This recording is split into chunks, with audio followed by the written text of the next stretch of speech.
Hello everyone, ಎಲ್ಲರಿಗೂ ನಮಸ್ಕಾರ. ಎಲ್ಲರೂ ಹೇಗಿದ್ದೀರಾ? ಎಲ್ಲರೂ ಚೆನ್ನಾಗಿದ್ದೀರಾ ಅಂತ ಭಾವಿಸ್ತಾ ಇವತ್ತಿನ ಈ ವಿಡಿಯೋನ ಸ್ಟಾರ್ಟ್ ಮಾಡ್ತಾ ಇದ್ದೀನಿ. ಇವತ್ತಿನ ಈ ವಿಡಿಯೋ ಏನಾದರೂ ನಿಮಗೆ ಒಂದು ಸ್ವಲ್ಪನಾದರೂ ಇಷ್ಟ ಆಗಿದ್ರೆ ಪ್ಲೀಸ್ ಒಂದು ಲೈಕ್ ಮಾಡ್ತೀರಾ? ಈಗ ಸಮ್ಮರ್ ಆಗಿರೋದ್ರಿಂದ ಬೆಳಗ್ಗೆ ಬೇಗನೆ ಎಚ್ಚರ ಆಗುತ್ತೆ ಅಲ್ವಾ? ಒಂದು 5 ಗಂಟೆ 5:15ಗೆಲ್ಲ ಎಚ್ಚರ ಆಗಿಬಿಡುತ್ತೆ. ಇವಾಗ ನಾನು ಸೋಮವಾರ ಬೆಳಗ್ಗೆ 5:15ಗೆ ಎದ್ದು ಫ್ರೆಶ್ ಅಪ್ ಆಗಿ ಇವಾಗ ಹೊಸ್ಲು ಮುಂದೆ ಕಸ ಗುಡಿಸಿ, ಬಾಲ್ಕನಿಗಳೆಲ್ಲ ಕಸ ಗುಡಿಸಿ, ಮನೆಯೆಲ್ಲ ಕಸ ಗುಡಿಸಿ ಇವಾಗ ಮನೆಯನ್ನು ಒರೆಸ್ಕೊಂಬರ್ತಾ ಇದ್ದೀನಿ. ಮನೆ ಒರೆಸಿದ್ದಾಯಿತು. ಮೇನ್ ಡೋರ್ ಮುಂದೆ ಇರೋ ಈ ಗೇಟು, ಮನೆ ಒರೆಸ್ದಾಗ್ಲೆಲ್ಲ ಈ ಗೇಟು ಮತ್ತು ಇಲ್ಲಿರೋ ಗ್ರಿಲ್ಸು, ಶೂ ಬಾಕ್ಸು ಇದನ್ನೆಲ್ಲ ನೀಟಾಗಿ ಒರೆಸ್ಕೊಂಬರ್ತೀನಿ. ಇವಾಗ ಗೇಟ್ ಎಲ್ಲ ಒರೆಸಿದ್ದಾಯಿತು. ಹಾಗೆ ಗ್ರಿಲ್ಸ್ನೆಲ್ಲ ಒರೆಸಿ, ಶೂ ಬಾಕ್ಸ್ನೆಲ್ಲ ಒರೆಸಿ ಇವಾಗ ಕಾರಿಡಾರ್ ಎಲ್ಲ ಒರೆಸ್ಕೊಂಡು ಬರ್ತಾ ಇದ್ದೀನಿ.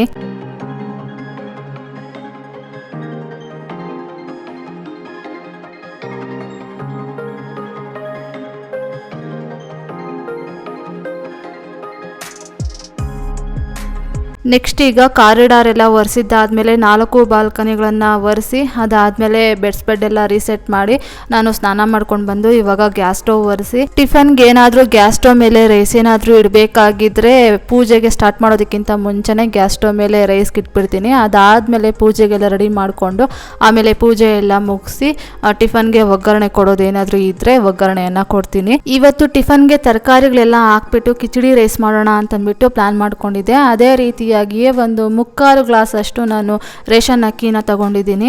ಅದಾದಮೇಲೆ ಒಂದು ಸ್ವಲ್ಪ ಹೆಸರು ಬೇಳೆಯನ್ನು ತಗೊಂಡಿದ್ದೀನಿ. ಅದಾದಮೇಲೆ ತೊಗರಿಬೇಳೆ ಒಂದು 2 ಟೇಬಲ್ ಸ್ಪೂನ್ ಅಷ್ಟು, ಆಮೇಲೆ ಒಂದು 2 ಟೇಬಲ್ ಸ್ಪೂನ್ ಅಷ್ಟು ಮೈಸೂರು ಬೇಳೆಯನ್ನು ತಗೊಂಡಿದ್ದೀನಿ. ಇಷ್ಟು ತಗೊಂಡು ಅಕ್ಕಿ ಬೇಳೆನೆಲ್ಲ ಚೆನ್ನಾಗಿ ತೊಳೆದು 1 ಗ್ಲಾಸ್ ಅಷ್ಟು ನಾನು ಅಕ್ಕಿ ಬೇಳೆಯನ್ನು ತಗೊಂಡಿದ್ದೀನಿ ಅಲ್ವಾ, ಹಾಗಾಗಿ ನಾನು ಒಂದು 2.5 ಗ್ಲಾಸ್ ಅಷ್ಟು ನೀರನ್ನು ಹಾಕಿ ಹಾಗೆ ಒಂದು ಸ್ವಲ್ಪ ಉಪ್ಪನ್ನು ಹಾಕಿದೆ. ಇವಾಗ ಗ್ಯಾಸ್ ಸ್ಟವ್ ಆನ್ ಮಾಡಿ ಗ್ಯಾಸ್ ಸ್ಟವ್ ಮೇಲೆ ಕುಕ್ಕರನ್ನು ಇಡ್ತಾ ಇದ್ದೀನಿ. ಇದ್ರ ಜೊತೆಗೇನೆ ತರಕಾರಿಗಳನ್ನು ಕಟ್ ಮಾಡಿ ಹಾಕಬೇಕಾಗಿತ್ತು, ಆದರೆ ನಾನು ಮರ್ತೋಗ್ಬಿಟ್ಟಿದ್ದೀನಿ. ಆಮೇಲೆ ಇನ್ನೇನು ಮಾಡೋದು ಅಂತಂದ್ಬಿಟ್ಟು ಪೂಜೆ ಎಲ್ಲ ಮಾಡಿದ್ದಾದಮೇಲೆ ಆವಾಗ ತರಕಾರಿಗಳನ್ನೆಲ್ಲ ಬೇಯಿಸ್ಕೊಂಡು ಆಮೇಲೆ ರೈಸ್ ಜೊತೆ ಮಿಕ್ಸ್ ಮಾಡಿ ಒಗ್ಗರಣೆ ಕೊಟ್ಟೆ. ಇವಾಗ ಆ ಕಡೆ ಗ್ಯಾಸ್ ಸ್ಟವ್ ಮೇಲೆ ರೈಸ್ಗೆ ಇಟ್ಬಿಟ್ಟು ಇನ್ನು ಈ ಕಡೆ ಪೂಜೆಗೆಲ್ಲ ರೆಡಿ ಮಾಡಿಕೊಂಡು ದೇವ್ರ ಮನೆಯಲ್ಲಿ ಪೂಜೆಗೆಲ್ಲ ರೆಡಿ ಮಾಡಿದ್ದಾಯಿತು. ಇವಾಗ ಹೊಸ್ಲು ಮುಂದೆನೂ ಅಷ್ಟೇ ಹೊಸ್ಲು ಒರೆಸಿ ಹೊಸ್ಲಿಗೆ ಅರ್ಶಿನ ಕುಂಕುಮ ಇಟ್ಟು ರಂಗೋಲಿ ಎಲ್ಲ ಹಾಕಿ ಹೂಗಳನ್ನು ಇಟ್ಟು ಇವಾಗ ಮೊದಲಿಗೆ ತುಳಸಿ ಅಮ್ಮನ ಪೂಜೆ, ಹೊಸ್ಲು ಪೂಜೆ, ಆಮೇಲೆ ಸೂರ್ಯದೇವರಿಗೆ ಪೂಜೆ ಎಲ್ಲ ಮಾಡ್ತಾ ಇದ್ದೀನಿ.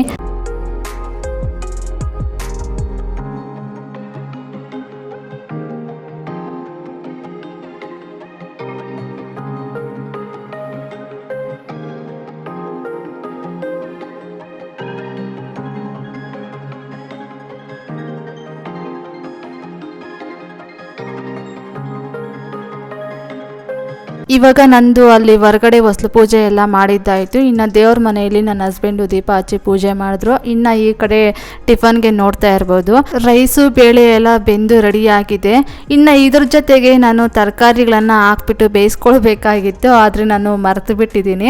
ಆಮೇಲೆ ಇನ್ನೇನು ಮಾಡೋದು, ಅಯ್ಯೋ ಮರ್ತು ಬಿಟ್ಟಿದ್ದೀನಿ ಅಂತ ಅಂದ್ಕೊಂಡು ತರಕಾರಿಗಳನ್ನೆಲ್ಲ ಕಟ್ ಮಾಡಿಕೊಂಡೆ. ತರಕಾರಿಗಳು ಬಂದು ಕ್ಯಾಪ್ಸಿಕಮ್ಮು, ಕ್ಯಾರೆಟು, ನೌಕೋಲು, ಬೀನ್ಸು ಇಷ್ಟು ತರಕಾರಿಗಳನ್ನು ತಗೊಂಡಿದ್ದೆ. ಈ ತರಕಾರಿಗಳನ್ನೆಲ್ಲ ಕಟ್ ಮಾಡಿ ಒಂದು ಚಿಕ್ಕ ಕುಕ್ಕರಲ್ಲಿ ಹಾಕಿ ತರಕಾರಿಗಳನ್ನೆಲ್ಲ ಬೇಯಿಸಿಟ್ಕೊಂಡೆ. ಅದಾದಮೇಲೆ ಇನ್ನು ಈ ಕಡೆ ಗ್ಯಾಸ್ ಸ್ಟವ್ ಮೇಲೆ ಚಿಕ್ಕ ಕಡಾಯನ್ನು ಇಟ್ಟು ಕಡಾಯಿ ಒಳಗಡೆ ಒಂದು ಸ್ವಲ್ಪ ಎಣ್ಣೆ, ಒಂದು ಸ್ವಲ್ಪ ತುಪ್ಪನ ಹಾಕಿದೆ. ತುಪ್ಪ ಎಣ್ಣೆ ಬಿಸಿ ಆದಮೇಲೆ ಜೀರಿಗೆ ಒಂದು ಸ್ವಲ್ಪ ಹಾಕಿದೆ. ಅದಾದಮೇಲೆ ಈರುಳ್ಳಿ ಆಮೇಲೆ ಕರಿಬೇವಿನ ಸೊಪ್ಪನ್ನು ಹಾಕಿ ಒಂದು ಸ್ವಲ್ಪ ಹೊತ್ತು ಫ್ರೈ ಮಾಡಿದೆ. ಅದಾದಮೇಲೆ ಹಂಗೆ ಶುಂಠಿ ಬೆಳ್ಳುಳ್ಳಿ ಪೇಸ್ಟನ್ನು ಹಾಕ್ಬಿಟ್ಟು ಒಂದು ಸ್ವಲ್ಪ ಹೊತ್ತು ಫ್ರೈ ಮಾಡಿ ಹಂಗೆ ಟೊಮೊಟೊ ಹಣ್ಣನ್ನು ಹಾಕ್ಬಿಟ್ಟು ಅದ್ರ ಜೊತೆಗೇ ರುಚಿಗೆ ತಕ್ಕಷ್ಟು ಉಪ್ಪನ್ನು ಹಾಕಿ ಒಂದು ಸ್ವಲ್ಪ ಹೊತ್ತು ಹಾಗೆ ಫ್ರೈ ಮಾಡಿದೆ. ಆಮೇಲೆ 1 ಟೇಬಲ್ ಸ್ಪೂನ್ ಅಷ್ಟು ನಾನು ಅಚ್ಚ ಖಾರದ ಪುಡಿ, ಆಮೇಲೆ ಒಂದು ಸ್ವಲ್ಪ ಗರಂ ಮಸಾಲ ಪುಡಿಯನ್ನು ಹಾಕಿ ಒಂದು ಸ್ವಲ್ಪ ಹೊತ್ತು ಹಾಗೆ ಫ್ರೈ ಮಾಡಿದ್ದಾದಮೇಲೆ ಒಂದು ಸ್ವಲ್ಪ ನೀರು ಹಾಕಿ ಕುದಿಸಿ ಇವಾಗ ಕುಕ್ಕರ್ ಒಳಗಡೆ ಹಾಕ್ತಾ ಇದ್ದೀನಿ. ಈ ಕುಕ್ಕರ್ ಒಳಗಡೆ ತರಕಾರಿಗಳನ್ನ ಬೇಯಿಸಿಟ್ಕೊಂಡಿದ್ನಲ್ವ ಅದನ್ನು ಹಾಕಿದ್ದೀನಿ. ಇವಾಗ ಈ ಒಂದು ಒಗ್ಗರಣೆಯನ್ನು ಹಾಕಿ ಇನ್ನೂ ಒಂದು ಸ್ವಲ್ಪ ನೀರು ಹಾಕಿದೆ, ಒಂದು ಅರ್ಧ ಗ್ಲಾಸ್ ಅಷ್ಟು ನೀರನ್ನು ಹಾಕಿ ಇವಾಗ ಕೊತ್ತಂಬರಿ ಸೊಪ್ಪನ್ನು ಹಾಕ್ಬಿಟ್ಟು ಲೋ ಫ್ಲೇಮಲ್ಲಿ ಒಂದು 2 ಮಿನಿಟ್ಸ್ ಅಷ್ಟೇ ಬೇಯೋದಕ್ಕೆ ಬಿಟ್ಟೆ. ಎಲ್ಲ ಸೆಟ್ ಆಯಿತು.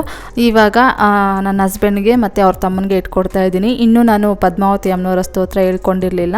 ಇವರಿಬ್ಬರಿಗೂ ಟಿಫನ್ ಇಟ್ಕೊಟ್ಟು ಆಮೇಲೆ ನಾನು ಆರಾಮಾಗಿ ಕೂತ್ಕೊಂಡು ಪದ್ಮಾವತಿ ಅಮ್ಮನವರ ಸ್ತೋತ್ರ ಹೇಳ್ಕೊಳ್ಬೋದು ಅಂತಂದ್ಬಿಟ್ಟು ಈಗ ಇವರಿಬ್ಬರಿಗೂ ಟಿಫನ್ ಇಟ್ಕೊಡ್ತಾ ಇದ್ದೀನಿ. ಈಗ ಅವರಿಬ್ಬರಿಗೂ ಟಿಫನ್ ಇಟ್ಕೊಟ್ಟಿದ್ದಾದಮೇಲೆ ಈಗ ಬಂದು ನಾನು ಪದ್ಮಾವತಿ ಅಮ್ಮನವರ ಸ್ತೋತ್ರ ಹೇಳ್ಕೊಳ್ಳೋದಕ್ಕೆ ಡೇಟು ಮತ್ತು ವಾರನ ಬರೆದಿಟ್ಕೊಂಡು ಇವಾಗ ಪದ್ಮಾವತಿ ಅಮ್ಮನವರ ಸ್ತೋತ್ರ ಹೇಳ್ಕೊಳ್ಳೋದಕ್ಕೆ ಸ್ಟಾರ್ಟ್ ಮಾಡ್ಕೊಳ್ತಾ ಇದ್ದೀನಿ. ಈ ಒಂದು ಸ್ತೋತ್ರ ಹೇಳ್ಕೊಳ್ಳೋದಕ್ಕೆ ಏನಿಲ್ಲ ಅಂತಂದರೂ ಒಂದು ಅರ್ಧ ಗಂಟೆಯಿಂದ 45 ಮಿನಿಟ್ಸ್ವರೆಗೂ ಆಗುತ್ತೆ. ಹಾಗಾಗಿ ಮೊದಲಿಗೆ ಅವ್ರಿಗೆ ಟಿಫನ್ ಇಟ್ಕೊಟ್ಬಿಡ್ತೀನಿ. ಆಮೇಲೆ ನಾನು ಆರಾಮಾಗಿ ಕೂತ್ಕೊಂಡು ನಿರಾಳವಾಗಿ ಪದ್ಮಾವತಿ ಅಮ್ಮನವರ ಸ್ತೋತ್ರ ಹೇಳ್ಕೊಳ್ಬೋದಲ್ವಪ್ಪ ಅಂತಂದ್ಬಿಟ್ಟು ಅವ್ರ ಕೆಲಸ ಮುಗಿಸಿ ನಾನು ಇವಾಗ ಪದ್ಮಾವತಿ ಅಮ್ಮನವರ ಸ್ತೋತ್ರ ಎಲ್ಲ ಹೇಳ್ಕೊಂಡಿದ್ದಾಯಿತು. ಇಷ್ಟು ಕೆಲಸ ಮುಗಿಸೋಷ್ಟರಲ್ಲಿ 11:30 ಏನೋ ಆಗಿತ್ತು ಟೈಮ್ ಬಂದು. ಇವಾಗ ಹೋಗಿ ನಾನು ಟಿಫನ್ ಇಟ್ಕೊಂಡು ತಿಂದು ಟೀ ಮಾಡಿ ಕುಡಿದು ಇನ್ನೂ ಉಳಿದಿರೋ ಕೆಲಸಗಳನ್ನು ಮಾಡ್ಕೊಳ್ಬೇಕು. ಇವಾಗ ನೋಡ್ತಾ ಇರ್ಬೋದು ಸೋಮವಾರ ದಿನ ನಾನು ಈ ರೀತಿಯಾಗಿ ದೇವ್ರ ಪೂಜೆಯನ್ನು ಮಾಡಿದ್ದೀನಿ.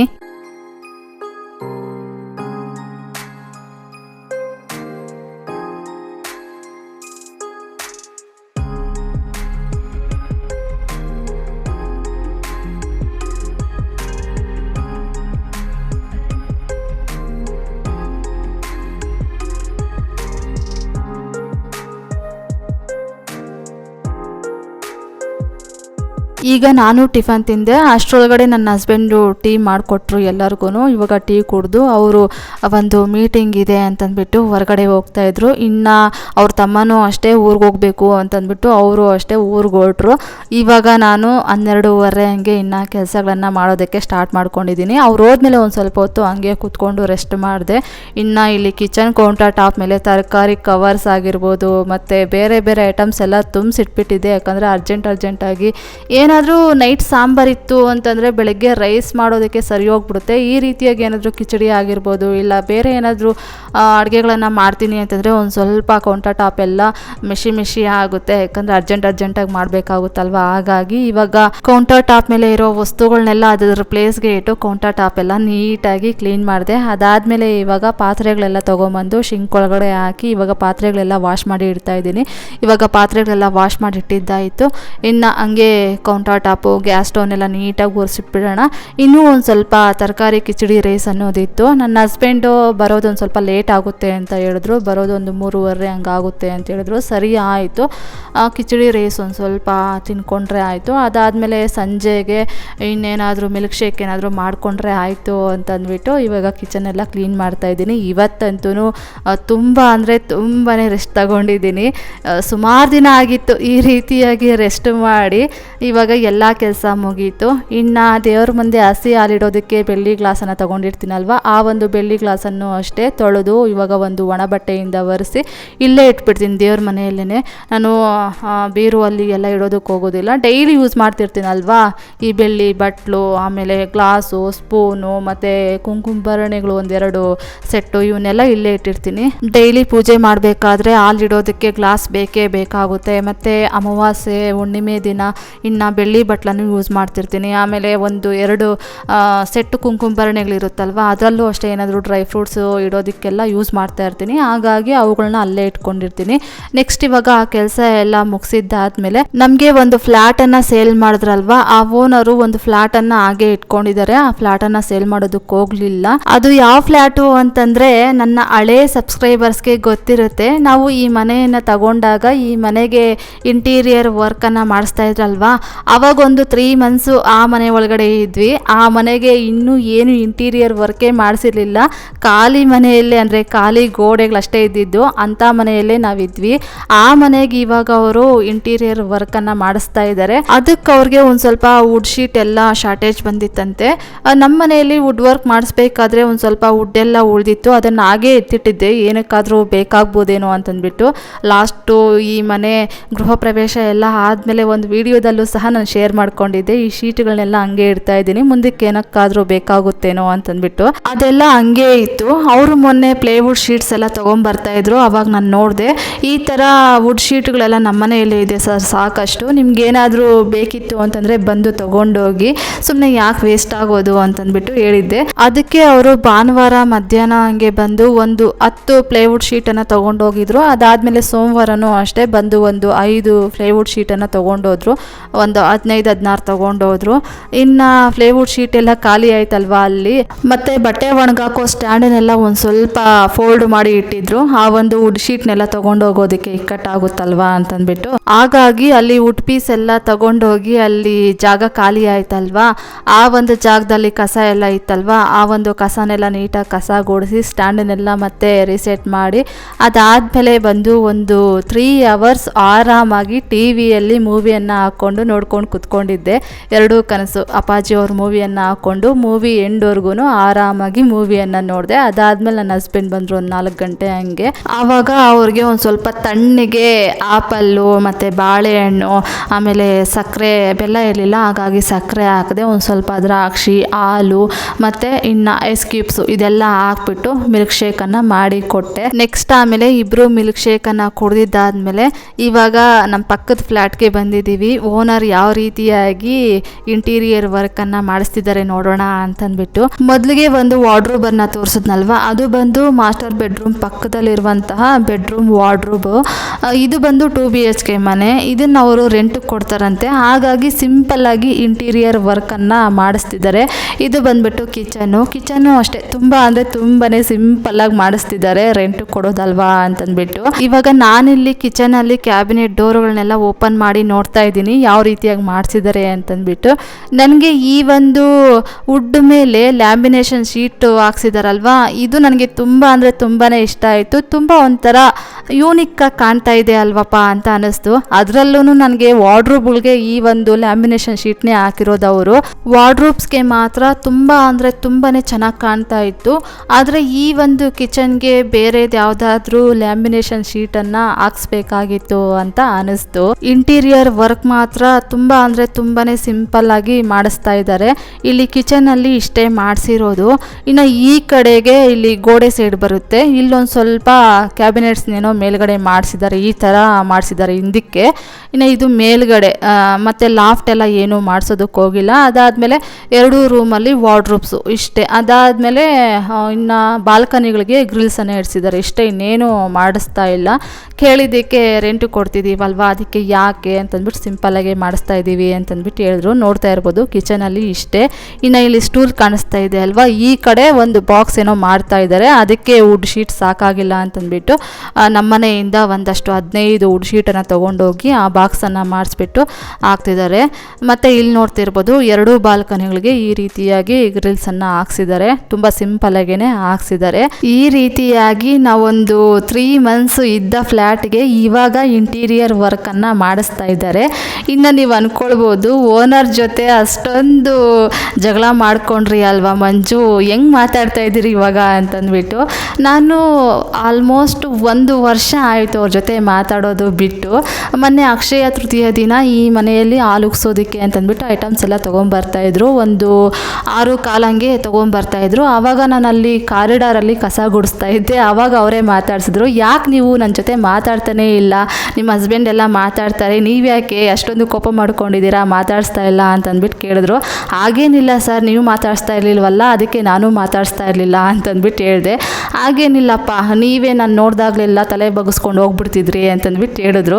ಅವತ್ತಿಂದ ಒಂದು ಸ್ವಲ್ಪ ಹಂಗೆ ಹಿಂಗೆ ಮಾತಾಡ್ಸೋದಕ್ಕೆ ಸ್ಟಾರ್ಟ್ ಮಾಡಿಕೊಂಡ್ರು. ಸರಿ, ಇನ್ನು ಆಯಿತು, ಮುಗ್ದೋಗಿರೋ ಕಥೆನೆಲ್ಲ ಬಿಟ್ಬಿಟ್ಟು ಅವರೇ ಮಾತಾಡ್ಸಿದ್ರಲ್ವಾ, ಸರಿ ಆಯಿತು ಅಂತಂದ್ಬಿಟ್ಟು ಇವಾಗ ನಾನು ಮಾತಾಡಿಸ್ತಾ ಇದ್ದೀನಿ. ನನಗೇನು ಅಂತಂದರೆ, ನಾನು ಮಾಡದೇ ಇರೋ ತಪ್ಪಿಗೆ ನಾನು ಯಾವತ್ತೂ ಅಷ್ಟೇ ಬಗ್ಗೋದಕ್ಕೆ ಹೋಗೋದಿಲ್ಲ, ನಾನು ವಾದ ಮಾಡ್ತೀನಿ. ಅದು ಯಾರೇ ಆಗಿರ್ಬೋದು, ನಮ್ಮಪ್ಪ ಆಗಿರ್ಬೋದು, ಅಮ್ಮ ಆಗಿರ್ಬೋದು, ನನ್ನ ಹಸ್ಬೆಂಡ್ ಆಗಿರ್ಬೋದು, ನನಗೆ ಪಾಠ ಹೇಳ್ಕೊಟ್ಟಂತಹ ಗುರುಗಳಾಗಿರ್ಬೋದು, ಅವ್ರ ಜೊತೆನೂ ಅಷ್ಟೇ. ನಾನೇನಾದರೂ ತಪ್ಪು ಮಾಡಿಲ್ಲ ಅಂತಂದರೆ ಸಿಕ್ಕಾಪಟ್ಟೆ ವಾದ ಮಾಡ್ತೀನಿ, ಇದರಲ್ಲಿ ತಪ್ಪೇನಿದೆ ಹೇಳಿ ಅಂತಂದ್ಬಿಟ್ಟು. ನಂದೇನಾದರೂ ತಪ್ಪಿತ್ತು ಅಂತಂದರೆ ಆಯಿತು, ನಂದು ತಪ್ಪಾಯಿತು, ಕ್ಷಮಿಸಿ ಅಂತಂದ್ಬಿಟ್ಟು ಸಾರಿ ಕೇಳಿ ನಾನು ಮಾತಾಡಿಸ್ತೀನಿ. ನಾನು ತಪ್ಪಿಲ್ಲ ಅಂತಂದರೆ ನಾನು ಬಗ್ಗೋದಕ್ಕೆ ಹೋಗೋದಿಲ್ಲ. ಸರಿ ಆಯಿತು ಬಿಡಿ ಅಂತಂದ್ಬಿಟ್ಟು ನಾನು ಅಷ್ಟೇ ಸೈಲೆಂಟಾಗಿ ನನ್ನ ಪಾಡಿಗೆ ನಾನು ಇದ್ಬಿಡ್ತೀನಿ. ನೆಕ್ಸ್ಟ್ ಈಗ ಒಂದು 6:30, 6:45 ಹಂಗೆ ಅಡುಗೆ ಮಾಡೋದಕ್ಕೆ ಸ್ಟಾರ್ಟ್ ಮಾಡ್ಕೊಂಡಿದ್ದೀನಿ. ತರಕಾರಿ ಎಲ್ಲ ಹಾಕ್ಬಿಟ್ಟು ತರಕಾರಿ ಸಾಂಬಾರನ್ನು ಮಾಡ್ತಾಯಿದ್ದೀನಿ. ಇನ್ನು ನಾನು ಈ ಥರ ಮಾಡದೇ ಇರೋ ತಪ್ಪಿಗೆ ನಾನು ವಾದ ಮಾಡ್ತೀನಿ ಅಂತಂದ್ಬಿಟ್ಟು ಹೇಳಿದ್ನಲ್ವಾ, ಇದೇ ರೀತಿಯಾಗಿಯೇ ನಾನು ಓದಿರೋ ಕಾಲೇಜಲ್ಲೇ ನಾನು ಒಂದು 2 years ಜಾಬ್ ಮಾಡಿದ್ನಲ್ವ, ಅಲ್ಲಿ ಒಂದು ಇನ್ಸಿಡೆಂಟ್ ಆಗಿತ್ತು. ಒಬ್ಬರು ವ್ಯಾನ್ ಡ್ರೈವರ್ ಅಣ್ಣ ಅವ್ರಿಗೆ ಈ ಥರ ಸ್ಯಾಲ್ರಿ ಕೊಡಿ ಅಂತಂದ್ಬಿಟ್ಟು, ಸ್ಯಾಲ್ರಿ ಎಷ್ಟು ಅಂತಂದ್ಬಿಟ್ಟು ಬರೆದು ಸಿಗ್ನೇಚರ್ ಹಾಕಿ ಒಂದು ಸ್ಲಿಪ್ ಕೊಟ್ಟಿದ್ರು. ಆ ಒಂದು ಸ್ಲಿಪ್ಪನ್ನು ನನಗೆ ತೊಗೊಂಬಂದು ಆ ಹೆಣ್ಣವ್ರು ಕೊಟ್ಟರು. ನಾನು ಸ್ಯಾಲ್ರಿ ಕೊಟ್ಬಿಟ್ಟಿದ್ದೆ. ಅದಾದಮೇಲೆ ಏನೋ ಒಂದು ಸ್ವಲ್ಪ ಇಶ್ಯೂಸ್ ಆಗಿತ್ತು ಆ ಹೆಣ್ಣವ್ರ ಮೇಲೆ. ಸ್ಯಾಲ್ರಿನ ಹೋಲ್ಡ್ ಮಾಡಿದ್ರಂತೆ. ಅದು ಯಾವಾಗ ಹಾಕ್ಸ್ಕೊಂಬಂದಿದ್ರು ಸಿಗ್ನೇಚರು ಏನು ನನಗಂತೂ ಗೊತ್ತಿರಲಿಲ್ಲ. ಅವ್ರು ಕೊಟ್ಟು ಸರಿ ಸಿಗ್ನೇಚರ್ ಇದೆ ಅಲ್ವಾ ಅಂತಂದ್ಬಿಟ್ಟು ನಾನು ಸ್ಯಾಲ್ರಿನ ಅವ್ರಿಗೆ ಕೊಟ್ಬಿಟ್ಟಿದ್ದೆ. ಆಮೇಲೆ ನಮ್ಮ ಗುರುಗಳು ಬಂದುಬಿಟ್ಟು ನನಗೆ ಚೆನ್ನಾಗಿ ಕ್ಲಾಸ್ ಕೊಟ್ಟರು. ಹಂಗಿಂಗೆ ಕ್ಲಾಸ್ ಕೊಟ್ಟಿಲ್ಲ, ತುಂಬ ಚೆನ್ನಾಗೇ ಕ್ಲಾಸ್ ಕೊಟ್ಟರು. ಅವ್ರು ಬಂದು ನಾವು first P U second P U ಅಲ್ಲಿ ಓದ್ತಾ ಇರಬೇಕಾದ್ರೆ ಕನ್ನಡ ಲೆಕ್ಚರರ್ ಅವರು, ಆ ಒಂದು ಸ್ಕೂಲ್ನ ಓನರು ಸಹ ಅವರೇ. ನಿನಗೆ ವಿಷಯ ಏನೂ ಗೊತ್ತಿಲ್ವೇನಮ್ಮ, ಈ ರೀತಿಯಾಗಿ ನಾವು ಹೋಲ್ಡ್ ಮಾಡಿದ್ದೀವಿ, ಅವ್ರ ಮೇಲೆ ಒಂದು ಸ್ವಲ್ಪ ಇಶ್ಯೂಸ್ ಇತ್ತು, ನೀನು ಯಾಕೆ ಸ್ಯಾಲ್ರಿ ಕೊಟ್ಟೆ ಅಂತಂದ್ಬಿಟ್ಟು ತುಂಬ ಅಂದರೆ ತುಂಬಾ ಚೆನ್ನಾಗಿ ಕ್ಲಾಸ್ ಕೊಟ್ಟರು. ನನಗೆ ಗೊತ್ತಿಲ್ಲ ಅಂತಂದ್ಬಿಟ್ಟು ನಾನು ಹತ್ಕೊಂಡು ಸುರ್ಕೊಂಡು ಚೆನ್ನಾಗಿ ಬೈದಿದ್ರು. ಆಮೇಲೆ ನಾನು ನಮ್ಮ ಗುರುಗಳ ಹತ್ರ ಚೆನ್ನಾಗಿ ವಾದ ಮಾಡ್ತಾ ಇದ್ದೆ ಹತ್ಕೊಂಡೆ. ಇಲ್ಲ ಸರ್, ನನಗೆ ವಿಷಯ ಏನೂ ಗೊತ್ತಿರಲಿಲ್ಲ ಸರ್, ಅಲ್ಲಿ ಸ್ಲಿಪ್ಪಲ್ಲಿ ಸಿಗ್ನೇಚರ್ ಇತ್ತು, ಹಾಗಾಗಿ ನಾನು ಸ್ಯಾಲ್ರಿಯನ್ನು ಕೊಟ್ಟಿದ್ದೆ ಸರ್ ಅಂತಂದ್ಬಿಟ್ಟು ಈ ರೀತಿಯಾಗಿ ವಾದ ಮಾಡಿದೆ. ಅಲ್ಲಿಗೂ ನಮ್ಮ ಗುರುಗಳು ನನ್ನ ಚೆನ್ನಾಗೇ ಬೈತಾ ಇದ್ರು. ಅದಾದಮೇಲೆ ನಮ್ಮ ಸರ್ ಅವರು ಮಿಸ್ಸಸ್ಸು ಇದರಲ್ಲಿ ಇಂಟರ್ಫಿಯರ್ ಆಗಿ ಆಮೇಲೆ ಎಲ್ಲ ಹೇಳಿದ್ರು ಅವ್ರಿಗೆ, ಈ ರೀತಿಯಾಗಿ ಅವ್ರಿಗೇನು ವಿಷಯ ಗೊತ್ತಿರಲಿಲ್ಲ, ಹಾಗಾಗಿ ಕೊಟ್ಬಿಟ್ಟಿದ್ದಾಳೆ ಅಂತಂದ್ಬಿಟ್ಟು ಹೇಳಿದ್ರು. ಆಮೇಲೆ ನಮ್ಮ ಗುರುಗಳು ಬಂದು ನನಗೊಂದು ಸ್ವಲ್ಪ ಸಂಜೆ ಹಂಗೆ ಸಮಾಧಾನ ಮಾಡಿದ್ರು. ಆಮೇಲೆ ನನ್ನ ಲೈಫ್ಗೆ ಹತ್ತಿರವಾದಂತಹ ಕೆಲವು ಹಿತ ಮಾತುಗಳನ್ನು ನನಗೆ ಹೇಳಿದ್ರು. ನಾಳೆ ಬೆಳಗ್ಗೆ ಈ ರೀತಿಯಾದಂತಹ ಜನಗಳಿರ್ತಾರೆ, ನಿನ್ನ ಸಂಸಾರದಲ್ಲಿ ಬಿರುಕು ಬೀಳುತ್ತೆ, ಯಾರೋ ಅನ್ನೋನ್ ಪರ್ಸನ್ನು ನಿನ್ನ ಗಂಡ ಈ ರೀತಿಯಾಗಿ ಅಮೌಂಟು ಕೊಡೋದಕ್ಕೆ ಹೇಳಿದ್ದಾರೆ ಅಂತಂದ್ಬಿಟ್ಟು ಮನೆ ಹತ್ರ ಬಂದಾಗ ನೀನು ಲಾಕರ್ ಓಪನ್ ಮಾಡಿಬಿಟ್ಟು ಕೊಟ್ಬಿಡ್ತೀಯೇನಮ್ಮ, ನೀನು ವಿಚಾರಿಸೋದೇನು ಬೇಡವಾ, ಅಟ್ಲೀಸ್ಟ್ ಒಂದು ಕಾಲ್ ಮಾಡಬೇಕಲ್ವಾ ನೀನು, ನಮಗೆ ಈ ರೀತಿಯಾಗಿ ಬಂದವ್ರು ಕೇಳ್ತಿದ್ದಾರೆ ಕೊಡ್ಲಾ ಬೇಡವಾ ಅಂತಂದ್ಬಿಟ್ಟು ಕಾಲ್ ಮಾಡಬೇಕಾಗಿತ್ತಲ್ವಾ, ಹೆಂಗೆ ಕೊಟ್ಟೆ ನೀನು ಅಂತಂದ್ಬಿಟ್ಟು ಒಂದು ಸ್ವಲ್ಪ ಹಿತ ಮಾತುಗಳನ್ನು ಹೇಳಿದ್ರು. ಆವಾಗ ಹೌದಲ್ವಾ, ಅವರೇನೋ ಸಿಗ್ನೇಚರ್ ಹಾಕಿ ಕೊಟ್ಬಿಟ್ಟಿದ್ರು, ಅದು ಯಾವಾಗ ಹಾಕ್ಸ್ಕೊಂಡಿದ್ರು, ಯಾವೊಂದು ಟೆನ್ಷನಲ್ಲಿದ್ದಾಗ ಹಾಕ್ಸ್ಕೊಂಡಿದ್ರೋ ಗೊತ್ತಿಲ್ಲ, ಆದರೂ ನಾನೊಂದು ಸ್ವಲ್ಪ ಕ್ರಾಸ್ ಚೆಕ್ ಮಾಡಿ ಕೊಡಬೇಕಾಗಿತ್ತಲ್ವಾ ಅಂತ ಅನ್ನಿಸ್ತು. ಆದ್ರೂ ಸಿಗ್ನೇಚರ್ ಇತ್ತಲ್ವಾ ಅಂತಂದ್ಬಿಟ್ಟು ನನ್ನ ಒಂದು ವಾದ. ಅದಾದಮೇಲೆ ಆವಾಗ ಒಂದು ಸ್ವಲ್ಪ ಎಕ್ಸ್ಪೀರಿಯೆನ್ಸ್ ಆಯಿತು. ಏನೇ ಇದ್ದರೂ ಸಹಿತ ನೀನೊಂದು ಕಾಲ್ ಮಾಡಲೇಬೇಕಮ್ಮ ಅಂತಂದ್ಬಿಟ್ಟು ಸರ್ ನನಗೆ ಅವತ್ತು ಹೇಳಿದ್ರು. ಸರಿ ಆಯಿತು ಸರ್ ಅಂತಂದ್ಬಿಟ್ಟು ಈ ರೀತಿಯಾಗಿ ನಂದು ತಪ್ಪೇನೂ ಇಲ್ಲ ಅಂತಂದರೆ ನಾನು ಸಿಕ್ಕಾಪಟ್ಟೆ ವಾದ ಮಾಡ್ತೀನಿ. ತಪ್ಪಿದ್ರೆ ನಾನು ಸಾರಿ ಕೇಳಿಬಿಟ್ಟು ಒಪ್ಕೊಂಡ್ಬಿಡ್ತೀನಿ. ಇಲ್ಲ ಅಂತಂದರೆ ಇದೇ ರೀತಿಯಾಗಿ ಮಾತ್ಬಿಟ್ಟು ನನ್ನ ಪಾಡ್ ನಾನು ಸುಮ್ಮನಿದ್ಬಿಡ್ತೀನಿ. ನೆಕ್ಸ್ಟ್ ಈಗ ವ್ಲಾಗ್ ಬಂದುಬಿಡೋಣ. ನೈಟು ಅಡುಗೆ ಎಲ್ಲ ಮಾಡಿದ್ದಾದಮೇಲೆ ಊಟ ತಿಂದು ಪಾತ್ರೆಗಳೆಲ್ಲ ವಾಶ್ ಮಾಡಿ ಕಿಚನೆಲ್ಲ ಕ್ಲೀನ್ ಮಾಡಿದೆ. ಅದಾದಮೇಲೆ ಇವಾಗ ಮಂಗಳವಾರ ಬೆಳಗ್ಗೆ ಮಾಮೂಲಿಯಾಗಿ ರೋಟೀನ್ ಕೆಲಸಗಳಿರುತ್ತಲ್ವ, ಬೆಳಗ್ಗೆ ಎದ್ದಿದ ತಕ್ಷಣ ಫ್ರೆಶ್ ಅಪ್ ಆಗಿ ಮನೆಗಳೆಲ್ಲ ಕಸ ಗುಡಿಸಿ ಇವಾಗ ಸ್ನಾನ ಮಾಡ್ಕೊಂಡು ಬಂದು ದೇವ್ರ ಮನೆಯಲ್ಲಿ ಪೂಜೆಗೆಲ್ಲ ರೆಡಿ ಮಾಡಿ ಇನ್ನು ಇಲ್ಲಿ ಹೊಸ್ಲೊರೆಸಿ ಹೊಸ್ಲಿಗೆ ಅರ್ಶಿನ ಕುಂಕುಮ ಎಲ್ಲ ಇಟ್ಟು ರಂಗೋಲಿ ಎಲ್ಲ ಹಾಕಿ ಹೊಸ್ಲು ಪೂಜೆ ಎಲ್ಲ ಮಾಡಿದೆ. ನೆಕ್ಸ್ಟ್ ಈಗ ಒಂದು 4 ಜನ ಬರ್ತ್ಡೇ ವಿಶಸ್ಸನ್ನು ಮಾಡೋದಕ್ಕೆ ಹೇಳಿದ್ದಾರೆ, ಅವ್ರಿಗೆ ವಿಶ್ ಮಾಡಿ ಆಮೇಲೆ ನಾನು ವ್ಲಾಗನ್ನು ಕಂಟಿನ್ಯೂ ಮಾಡ್ತೀನಿ. ಭವಾನಿ SM ರಾವ್ ಅವರು ಕಮೆಂಟ್ ಮಾಡಿದ್ದಾರೆ, ಮೇ 9ಗೆ ನನ್ನ ಅಕ್ಕನ ಮಗನ ಬರ್ತ್ಡೇ ಇದೆ, ವಿಶ್ ಮಾಡಿ ಸಿಸ್ ಅಂತಂದ್ಬಿಟ್ಟು. Gautam many more happy returns of the day ಅಪ್ಪ, ಆ ದೇವರು ನಿಮಗೆ ಒಳ್ಳೆ ಆರೋಗ್ಯ ಆಯುಷು ಮತ್ತು ಒಳ್ಳೆ ವಿದ್ಯಾಭ್ಯಾಸ ಎಲ್ಲ ಕೊಟ್ಟು ಕಾಪಾಡಲಿ ಅಂತಂದ್ಬಿಟ್ಟು ಆ ದೇವರಲ್ಲಿ ನಾನು ಕೇಳ್ಕೊಳ್ತೀನಿ ಕಂದ. ನೆಕ್ಸ್ಟು ಪಿಸುಮಾತು ಅನ್ನೋ ಒಂದು ಅಕೌಂಟಿಂದ ಕಮೆಂಟ್ ಮಾಡಿದ್ದಾರೆ, ಮೇ 13ಗೆ ನಮ್ಮ ಮಗುದು ಬರ್ತ್ಡೇ ಇದೆ, ವಿಶ್ ಮಾಡಿ ಸಿಸ್ ಅಂತಂದ್ಬಿಟ್ಟು. Vaishnavi many more happy returns of the day ಅಪ್ಪ, ಆ ದೇವರು ನಿಮಗೆ ಒಳ್ಳೆ ಆರೋಗ್ಯ ಆಯುಷು ಮತ್ತು ಒಳ್ಳೆ ಭವಿಷ್ಯವನ್ನು ಕೊಡಲಿ ಅಂತಂದ್ಬಿಟ್ಟು ಆ ದೇವರಲ್ಲಿ ನಾನು ಕೇಳ್ಕೊಳ್ತೀನಿ ಕಂದ. ನೆಕ್ಸ್ಟ್ ಹಾಗೆ ಗೀತಾ ಅವರು ಕಮೆಂಟ್ ಮಾಡಿದ್ದಾರೆ, ಮೇ 10ಗೆ ನನ್ನ ಬರ್ತ್ಡೇ ಇದೆ, ವಿಶ್ ಮಾಡಿ ಸಿಸ್ ಅಂತಂದ್ಬಿಟ್ಟು. Many more happy returns of the day Geeta ಅವರೇ, ಆ ದೇವರು ನಿಮಗೆ ಒಳ್ಳೆ ಆರೋಗ್ಯ ಆಯುಷು ಮತ್ತು ಸಕಲ ಅಷ್ಟೈಶ್ವರ್ಯಗಳನ್ನು ಕೊಟ್ಟು ಕಾಪಾಡಲಿ ಅಂತಂದ್ಬಿಟ್ಟು ಆ ದೇವರಲ್ಲಿ ಕೇಳ್ಕೊಳ್ತೀನಿ ಮಾ. ಇನ್ನು ಕೊನೆಯದಾಗಿ ಅಶ್ವಿನಿ ಅವರು ಕಮೆಂಟ್ ಮಾಡಿದ್ದಾರೆ, ಮೇ 8ಗೆ ನನ್ನ ಬರ್ತ್ಡೇ ಇದೆ, ವಿಶ್ ಮಾಡಿ ಅಕ್ಕ ಅಂತಂದ್ಬಿಟ್ಟು.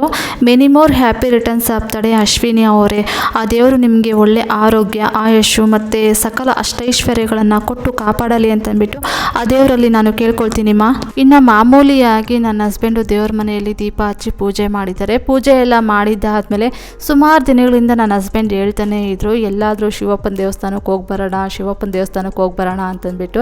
ಸರಿ ಆಯಿತು ಅಂತಂದ್ಬಿಟ್ಟು ಇಲ್ಲೇ ನಮ್ಮ ಮನೆ ಹತ್ರ ಇರುವಂತಹ ಶಿವಪ್ಪನ ದೇವಸ್ಥಾನಕ್ಕೆ ಬಂದಿದ್ದೀವಿ. ಈ ಶಿವಪ್ಪನ ದೇವಸ್ಥಾನಕ್ಕೆ ಇದೇ ಫಸ್ಟ್ ಟೈಮ್ ಬರ್ತಾ ಇರೋದು. ಆ ದೇವಸ್ಥಾನ ನೋಡಿದ್ದಾದ್ಮೇಲೆ ತುಂಬ ಚೆನ್ನಾಗಿದೆ ಅಂತ ಅನಿಸ್ತು ನನಗೆ. ಮತ್ತೆ ಇಲ್ಲಿ ನೋಡ್ತಾ ಇರ್ಬೋದು, ಇಲ್ಲಿ ಒಂದು ಚೆಂಬು ಮೇಲ್ಗಡೆ ಲಿಂಗನ ಇಟ್ಟಿದ್ದಾರೆ. ಈ ಒಂದು ಲಿಂಗ ಬಂದ್ಬಿಟ್ಟು ನರ್ಮದಾ ಲಿಂಗ ಅಂತೆ. ಈ ಒಂದು ಲಿಂಗ ನರ್ಮದಾ ನದಿಯಲ್ಲೇ ಸಿಗೋದಂತೆ, ನ್ಯಾಚುರಲ್ ಆಗೇ ಸಿಗುತ್ತಂತೆ. ತುಂಬ ಒಳ್ಳೆಯದು. ಮನೆಯಲ್ಲಿ ಈ ಥರ ಲಿಂಗನ ಇಟ್ಬಿಟ್ಟು ಅಭಿಷೇಕ ಮಾಡಿದ್ರೆ ತುಂಬಾ ಒಳ್ಳೆಯದು ಅಂತಂದ್ಬಿಟ್ಟು ನನ್ನ ಹಸ್ಬೆಂಡ್ ಹೇಳ್ತಾ ಇದ್ರು. ನನ್ನ ಹಸ್ಬೆಂಡ್ಗಂತೂ ಶಿವಪ್ಪ ಅಂತಂದರೆ ತುಂಬಾ ಇಷ್ಟ ಅಲ್ವಾ, ಹಾಗಾಗಿ ಶಿವಪ್ಪನ ಬಗ್ಗೆ ತುಂಬಾ ತಿಳ್ಕೊಂಡಿದ್ದಾರೆ. ಇನ್ನು ನನಗೆ ರಾಮರು ಅಂತಂದರೆ ತುಂಬ ಇಷ್ಟ ಅಲ್ವಾ, ನಾನು ಅಷ್ಟೇ ರಾಮರ ಬಗ್ಗೆ ಏನಾದರೂ ವಿಡಿಯೋಸೋ ಇಲ್ಲ ಇನ್ಫಾರ್ಮೇಷನ್ನೋ ಇತ್ತು ಅಂತಂದರೆ ಹಂಗೆ ಪಟ್ ಅಂತ ನೋಡಿ ತಿಳ್ಕೊಳ್ತಾ ಇರ್ತೀನಿ. ಪ್ರತಿಯೊಬ್ಬರಿಗೂ ಒಬ್ಬೊಬ್ಬರು ಇಷ್ಟ ದೇವರು ಅಂತ ಇರ್ತಾರಲ್ವ, ಅದೇ ರೀತಿಯಾಗಿ ನನ್ನ ಹಸ್ಬೆಂಡ್ಗೆ ಶಿವಪ್ಪ ಅಂತಂದರೆ ತುಂಬ ಇಷ್ಟ, ನನಗೆ ರಾಮರು ಅಂತಂದರೆ ತುಂಬ ಇಷ್ಟ. ನಿಮಗೆ ಯಾವ ದೇವರು ಅಂತಂದರೆ ತುಂಬ ಇಷ್ಟ, ನಿಮ್ಮ ಇಷ್ಟ ದೇವರು ಯಾರು ಅಂತಂದ್ಬಿಟ್ಟು ಕಮೆಂಟ್ ಬಾಕ್ಸಲ್ಲಿ ಕಮೆಂಟ್ ಮಾಡಿ. ನೆಕ್ಸ್ಟ್ ಇಲ್ಲಿ ನೋಡಿದ್ರಲ್ವಾ ಕಂಚಿ ಗಣೇಶಪ್ಪನ, ತುಂಬ ಅಂದರೆ ತುಂಬಾ ಚೆನ್ನಾಗಿ ಕ್ಯೂಟಾಗಿ ಅನ್ನಿಸ್ತಾ ಇತ್ತು ನನಗೆ. ಹಾಗೆ ಒಂದು ವಿಡಿಯೋನ ಮಾಡಿಕೊಂಡೆ. ಅದಾದಮೇಲೆ ಇಲ್ಲಿ ಏನಾದರೂ ಫಂಕ್ಷನ್ಗಳಾದಾಗ ಊಟಕ್ಕೆ ಅರೇಂಜ್ಮೆಂಟ್ ಮಾಡೋದಕ್ಕೆ ಒಂದು ಪ್ಲೇಸ್ ಇರ್ಬೋದು ಅಂತ ಅಂದ್ಕೊಳ್ತಾ ಇದ್ದೀವಿ. ಯಾಕಂದರೆ ಇದೇ ಫಸ್ಟ್ ಟೈಮ್ ಈ ದೇವಸ್ಥಾನಕ್ಕೆ ಬರ್ತಾ ಇರೋದಲ್ವ, ಹಾಗಾಗಿ ನಮಗಿನ್ನೂ ಅಷ್ಟಾಗಿ ಏನೂ ಸರಿಯಾಗಿ ಗೊತ್ತಿಲ್ಲ. ನೆಕ್ಸ್ಟ್ ಇವಾಗ ದೇವಸ್ಥಾನದಿಂದ ಬಂದು ಪದ್ಮಾವತಿ ಅಮ್ಮನವರ ಸ್ತೋತ್ರ ಹೇಳ್ಕೊಡೋದಕ್ಕೆ ಡೇಟು ಮತ್ತು ವಾರಾನ ಬರೆದು ಇವಾಗ ಪದ್ಮಾವತಿ ಅಮ್ಮನವರ ಸ್ತೋತ್ರ ಹೇಳ್ಕೊಳ್ತಾ ಇದ್ದೀನಿ. ಇದಾಗಿತ್ತು ಫ್ರೆಂಡ್ಸ್ ಇವತ್ತಿನ ಈ ವಿಡಿಯೋ ಏನಾದರೂ ನಿಮಗೆ ಒಂದು ಸ್ವಲ್ಪನಾದರೂ ಇಷ್ಟ ಆಗಿದರೆ, ಮೋಟಿವೇಶನ್ ಅನಿಸಿದರೆ, please do like, share, comment and subscribe to my channel. Thank you for watching my video. Have a nice day. Bye bye.